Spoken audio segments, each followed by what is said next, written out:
Assalamualaikum warahmatullahi wabarakatuh. Nama saya Dina Sandrina dari kelas 11 MIPA 2 akan mempresentasikan tugas sejarah KD 4.6. R.A. Kartini. R.A. Kartini atau Raden Ajeng Kartini adalah seorang tokoh Jawa dan pahlawan nasional Indonesia.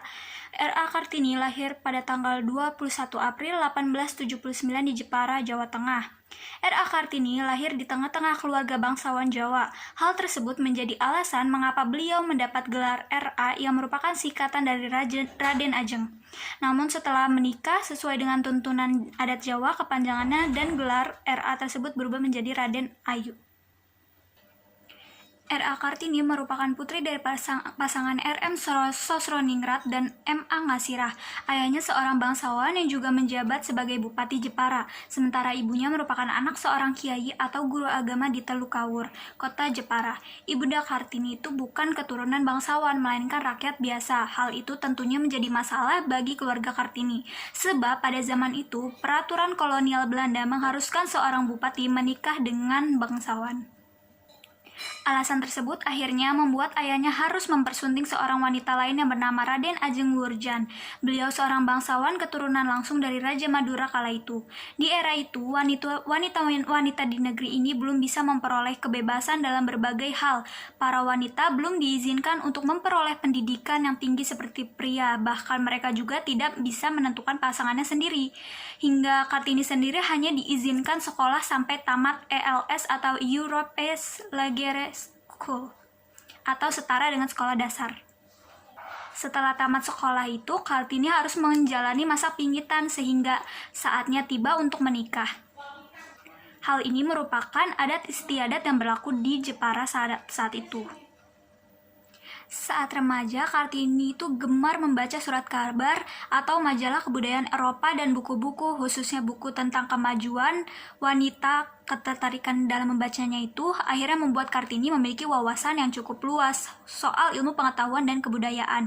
Dari sinilah Kartini mulai menyadari bahwa wanita sebangsanya sangat tertinggal jika dibandingkan dengan bangsa lain, terutama Eropa.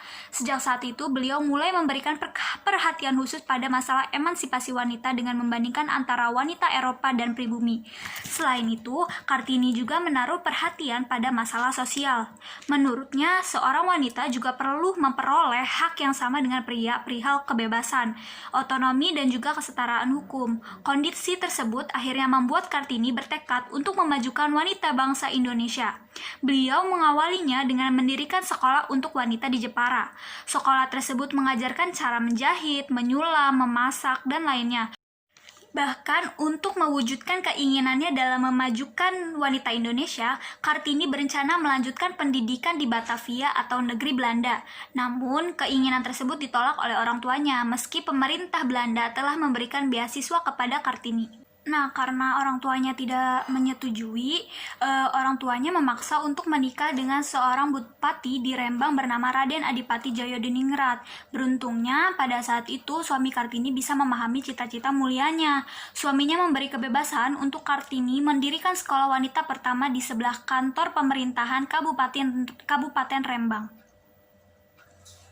Karena Kartini suka menulis, kumpulan tulisan itu akhirnya disusun menjadi sebuah buku yang berjudul Door Duisternis tot Licht. Kemudian judulnya diterjemahkan menjadi Dari Kegelapan Menuju Cahaya yang terbit pada tahun 1911. Nah, tulisan tersebut itu berhasil mengubah pola pikir masyarakat, terutama kaum Belanda terhadap wanita pribumi. Selain itu, tulisannya juga menjadi inspirasi bagi para tokoh Indonesia seperti W.R. Supratman.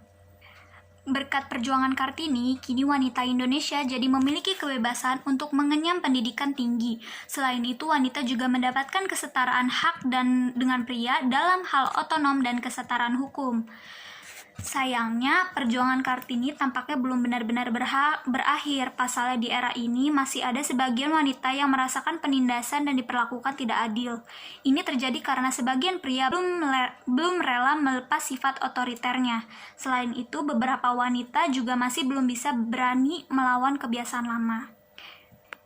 Jadi peran-peran R.A. Kartini dalam memperjuangkan kemerdekaan yaitu menyamakan derajat kaum perempuan, memperjuangkan pendidikan bagi kaum perempuan, dan memperjuangkan emansipasi wanita melalui surat-surat yang ia buat.